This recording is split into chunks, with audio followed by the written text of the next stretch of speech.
يتوكل على الله فهو حسبه ومن يتوكل على الله فهو حسبه.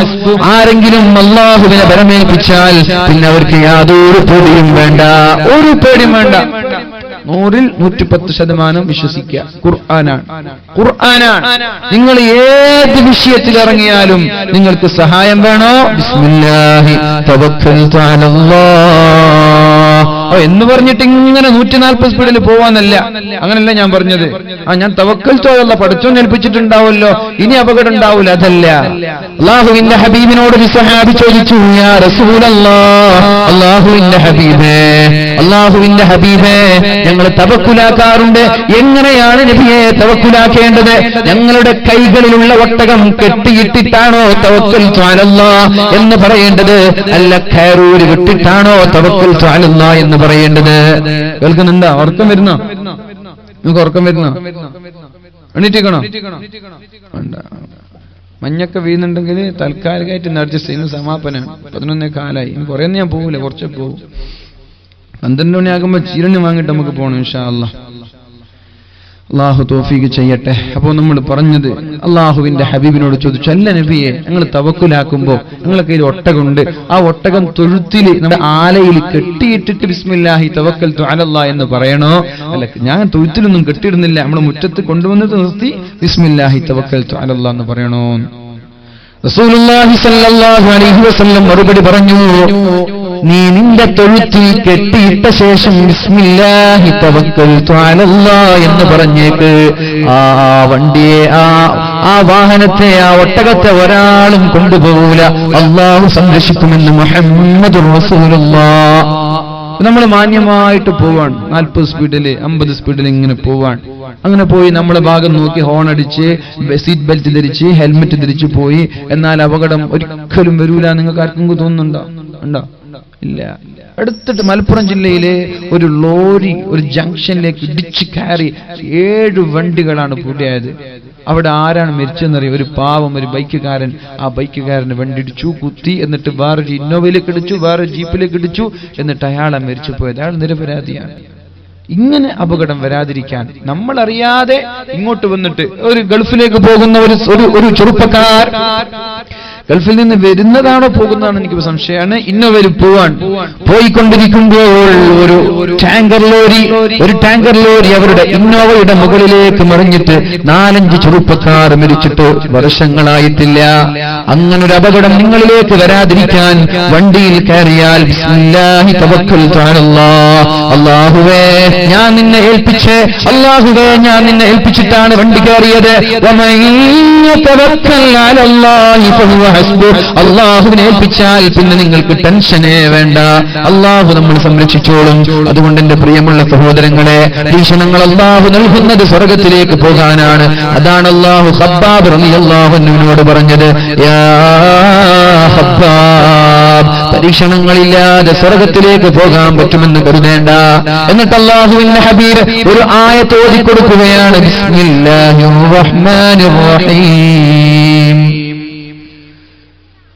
റസൂലുള്ളാഹി തങ്ങൾ പറഞ്ഞു, അം ഹസിബതും മാ തദ്ഖുലുൽ ജന്നah വലമ്മാ യഅതികും മസലുൽ ലദീന ഖലൂ മിൻ ഖബ്ലികും മസ്സതുഹുൽ ബഅസാഉ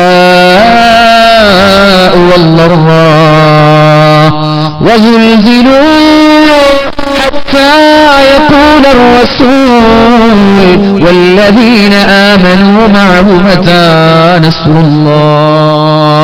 അല്ലാഹുവിന്റെ ഹബീബ് പറയാണ്, അം ഹസിബതും അഫഹസിബതും തദ്ഖുലുൽ ജന്ന, സ്വർഗ്ഗത്തിലേക്ക് വെറുതെ പുഷ്പം പോലെ കടന്നു പോകാൻ പറ്റുമെന്ന് കരുതിയോ ഖബ്ബാബ്? വലമ്മാ യഅതികും മസലുൽ ലദീന ഖലൂ മിൻ ഖബ്ലികും, നിങ്ങൾക്ക് മുമ്പ് കഴിഞ്ഞുപോയ മുൻകാമികളായ പൂർവസൂരികളായ പ്രവാചകന്മാരും അവരുടെ സമുദായവും അനുഭവിച്ചതുപോലെ അതുപോലെയുള്ള പരീക്ഷണങ്ങൾ സഹിക്കാതെ നിങ്ങൾ സ്വർഗ്ഗത്തിലേക്ക് കടന്നു പോകാൻ പറ്റുമെന്ന് കരുതിയോ ഖബ്ബാബ്? മസ്സതുഹുൽ ബഅസാഉ വല്ലറാ, അവരനുഭവിക്കാത്ത രോഗങ്ങളില്ല, അവരനുഭവിക്കാത്ത പീഡനങ്ങളില്ല, അവരനുഭവിക്കാത്ത പ്രയാസങ്ങളില്ല. അവർ പ്രചണ്ഡ ചന്ദനം കൊണ്ടിട്ടുണ്ട്, അവരുടെ കൈകാലുകൾ വിറച്ചിട്ടുണ്ട്. എന്തിനേറെ പറയണം, അവരുടെ പ്രവാചകന്മാർ പോലും ഓടിച്ചു വിറച്ചിട്ടുണ്ട്.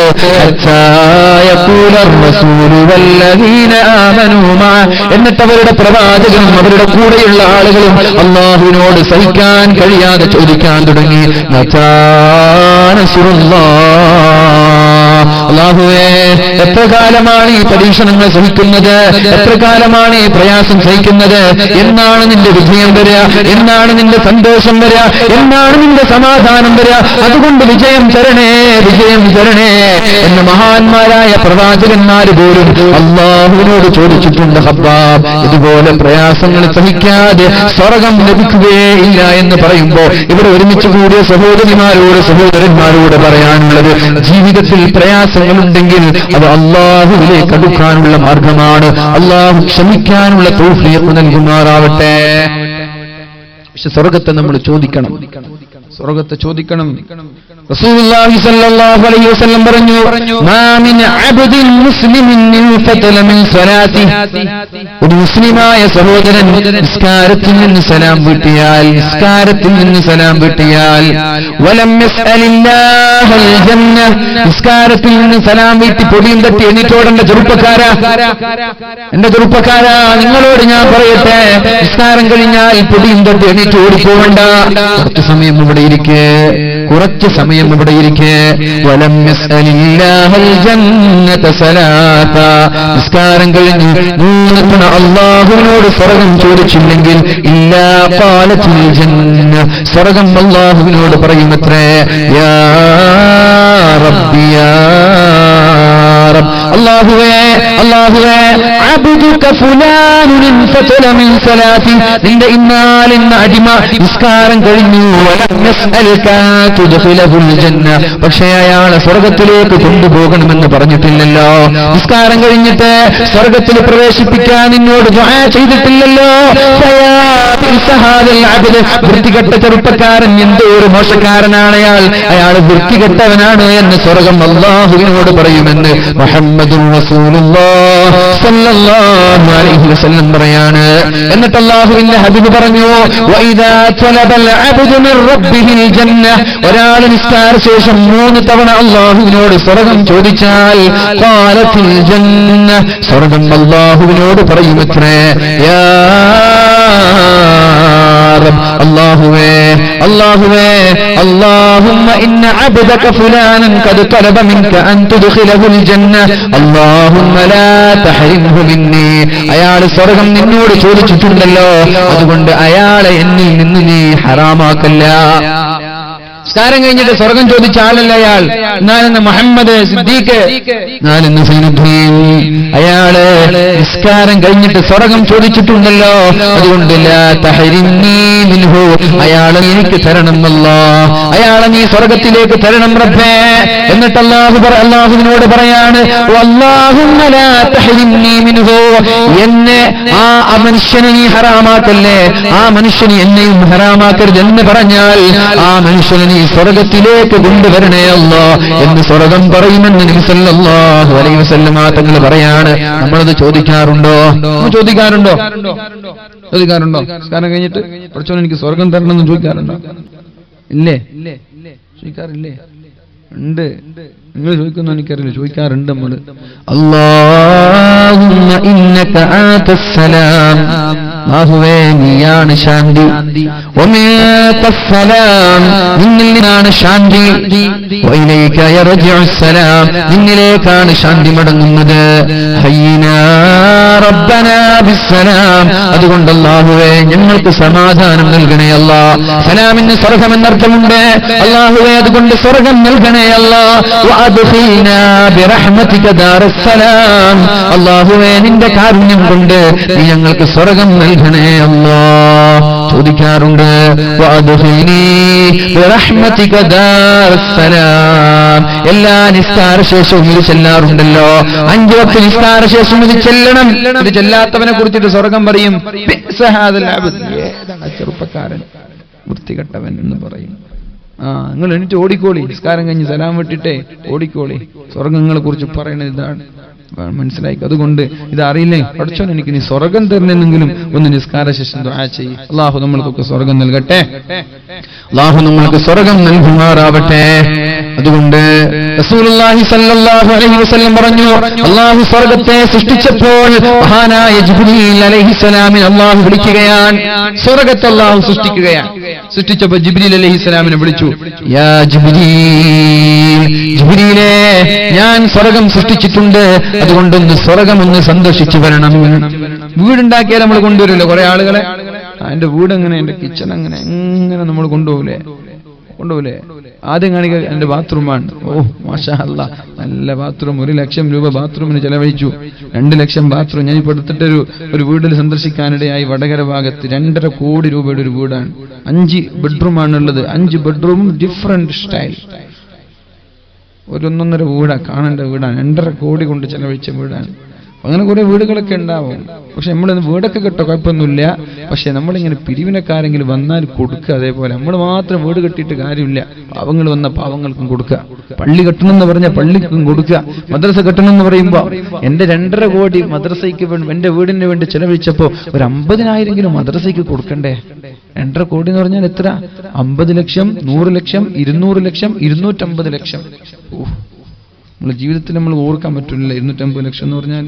സുബ്ഹാനല്ലാഹ്, നല്ല മനുഷ്യനാണ് അത്രയാൾ. നല്ല സംഭാവന ചെയ്യുന്ന ഒരു വ്യക്തിയാണ്. സമസ്തയ്ക്ക് വേണ്ടിയിട്ടൊക്കെ ഓടിച്ചാടി നടക്കുന്ന ഒരു മനുഷ്യനാണ്. അള്ളാഹു അദ്ദേഹത്തിന് ആഫിയത്തും ആരോഗ്യവും നൽകുമാറാവട്ടെ. നമ്മളെ പോലെ 10 നല്ല ബക്കറ്റിലിട, അല്ല 50,000 ചെക്ക് കൊടുക്കുന്ന വ്യക്തിയാണ്. അള്ളാഹു നിലനിർത്തട്ടെ, അള്ളാഹു നിലനിർത്തുമാറാവട്ടെ. റസൂലുള്ളാഹി സ്വല്ലല്ലാഹു അലൈഹി വസല്ലം പറഞ്ഞു, ഹുഫ്ഫത്തിൽ ജന്നത്തു ബിൽ മകാരിഹ്. സ്വർഗ്ഗം എന്ന് പറഞ്ഞാൽ തന്നെ കഷ്ടപ്പാടാണ്. സ്വർഗ്ഗം തന്നെ പറഞ്ഞാൽ തന്നെ കഷ്ടപ്പാടാണ്. നരകം എന്ന് പറഞ്ഞാൽ തന്നെ സുഖങ്ങളാണ്. എന്നിട്ട് സ്വർഗം സൃഷ്ടിച്ചു. മഹാനായ ജിബ്രീൽ അലൈഹിസ്സലാമിനെ വിളിച്ചു, ജിബ്രീലെ ഒന്ന് പോയി കറങ്ങി വാ. കൈഫ വജദ്തഹ, എങ്ങനെയുണ്ട് സ്വർഗം? ജിബ്രീൽ അലൈഹിസ്സലാം പറഞ്ഞു, വല്ലാഹ്, അല്ലാഹുവാണ് സത്യം, ലാ യസ്മഉ ബിഹാ അഹദുൻ ഇല്ലാ ദഖലഹാ. അല്ലാഹുവേ, സ്വർഗം ഞാൻ കണ്ടു. ലോകത്തുള്ള എല്ലാവരും സ്വർഗത്തിൽ കടക്കുമെന്നാണ് ഞാൻ പ്രതീക്ഷിക്കുന്നത്. സ്വർഗം സൃഷ്ടിച്ചിട്ട് കാണാൻ പോയതാണ്. വല്ലാത്ത സ്വർഗം, അമേസിംഗ് എന്നൊക്കെ നമ്മൾ പറയില്ലേ? മാഷാ അല്ലാഹ്, ഈ സ്വർഗത്തിൽ എല്ലാവരും ഇവിടെ തന്നെ. ഇതിനെക്കുറിച്ച് ആരെങ്കിലും കേട്ടിട്ടുണ്ടെങ്കിൽ അയാൾ സ്വർഗത്തിൽ നിന്ന് എനിക്ക് ഉറപ്പാണ്. നരകം സൃഷ്ടിച്ചു, നരകം കാണിച്ചു കൊടുത്തു. അല്ലാഹുവേ, നീ തന്നെയാണ് സത്യമല്ലാ, നീ തന്നെയാണ് സത്യമല്ലാ. നരകത്തെ കുറിച്ച് ഒരാൾ കേട്ടാൽ ഇതിലൊരാൾ പോലും ഉണ്ടാവൂല റബ്ബേ, ഒരാളുണ്ടാവൂലെന്ന് എനിക്ക് തോന്നുന്നത്. ഈ നരകം കാണുമ്പോ ഒരു കുഞ്ഞുമോനും നരകത്തിലുണ്ടാവൂലെന്ന് എനിക്ക് ഉറപ്പാണ്. എല്ലാവരും സ്വർഗത്തിലുണ്ടാവും. ഇത് കേട്ടപ്പോൾ അല്ലാഹു തആല ഒന്ന് മോഡിഫൈ ചെയ്യാണ്, സ്വർഗത്തെ മോഡിഫൈ ചെയ്യാണ്. എങ്ങനെ? റസൂലുള്ളാഹി സ്വല്ലല്ലാഹു അലൈഹി വസല്ലം പറഞ്ഞു, പിന്നെ അല്ലാഹു തആല ആ നരകത്തെ ഹുഫ്ഫത്തിൽ ജന്നത്തു ബിൽ മകാരിഹ്, നരകത്തിന്റെ ചുറ്റും കഷ്ടപ്പാടുകൾ ഉണ്ടാക്കി. മാറാരോഗം, വലിയ വലിയ രോഗങ്ങള്, പ്രയാസങ്ങള്, സുബഹിക്കണിച്ചിട്ട് കുടിക്കുക, സുബഹിക്കണിച്ചിട്ട് നിസ്കരിക്കുക, തഹജ്ജുദ് നിസ്കരിക്കുക, ഇങ്ങനെയുള്ള പ്രയാസങ്ങള്, ശക്തമായ ചൂടുള്ള നട്ടുച്ചയിൽ വെള്ളം പോലും കുടിക്കാതെ നോമ്പ് നോക്കുക, തനിക്കും തന്റെ മകൾക്കും പോലും സാമ്പത്തികമായി ജീവിക്കാൻ കഴിയാതിരിക്കുമ്പോൾ അതിൽ നിന്നൊരു തുക എടുത്തിട്ട് പള്ളിക്ക് കൊടുക്കുക. ചുരുക്കി പറഞ്ഞാൽ പ്രയാസങ്ങളാണ് സ്വർഗത്തിന്റെ മുന്നിലുള്ളത്. ജിബ്രീലിനെ വീണ്ടും പറഞ്ഞേച്ചു. അപ്പോഴാണ് ജിബ്രീൽ അലൈഹിസ്സലാം പറയുന്നത്, അല്ലാഹുവേ, ഇപ്പോൾ ഞാൻ പേടിക്കുന്നത് ആരെങ്കിലും നീ സ്വർഗത്തിൽ കടക്കുമോ എന്നാണ്. നേരത്തെ പറഞ്ഞത് എന്താ? എല്ലാവരും ഇതിനെക്കുറിച്ച് കേട്ട സ്വർഗത്തിലായിരിക്കും. ഇപ്പൊ പറയുന്നത് എന്താ? ഇനി ആരെങ്കിലും കടക്കോ പഠിച്ചോണ്, ഇതിന്റെ ചുറ്റും കഷ്ടപ്പാടാണല്ലോ. പിന്നെ നരകത്തിലേക്ക് അയച്ചു. നരകത്തിന്റെ ചുറ്റും നല്ല സിനിമ കാണല്, സീരിയൽ കാണല്, കള്ളുകുടിക്കല്, പെണ്ണ് പിടിക്കല്, കഞ്ചാവടിക്കല്. മാഷാ അല്ലാ, എന്താ സുഖം. ജിബ്രീൽ പറഞ്ഞു, അല്ലാഹുവേ, എല്ലാവരും മിക്കവാറും നരകത്തിലായിരിക്കും. എനിക്ക് തോന്നുന്നത് എല്ലാവരും നരകത്തിലായിരിക്കും. കാരണം എന്താ രസം സിനിമ കാണാൻ. നല്ല തണുപ്പുണ്ടാകുമ്പോ AC ഒക്കെ ഓൺ ചെയ്ത് പുതപ്പിലിങ്ങനെ പുതച്ചുറങ്ങാൻ എന്താ രസം. നട്ടുച്ചയ്ക്ക് ജ്യൂസ് കുടിക്കാൻ എന്താ രസം അല്ലെ? കണ്ട പെണ്ണിന്റെ പിന്നാലെ വായ നോക്കി നടക്കാൻ എന്താ രസം. ഇതൊക്കെ ഉണ്ട്. ഇപ്പൊ എനിക്ക് തോന്നുന്നത് മിക്കവാറും ആളുകളൊക്കെ നരകത്തിലായിരിക്കും. നരകത്തിന്റെ ചുറ്റും പ്രയാസങ്ങളാണ്. ആ പ്രയാസങ്ങളെ മറികടക്കുമ്പോഴാണ് ഒരാൾ സ്വർഗത്തിലെത്തുക. അല്ലാഹു നമ്മൾക്ക് സ്വർഗം നൽകട്ടെ.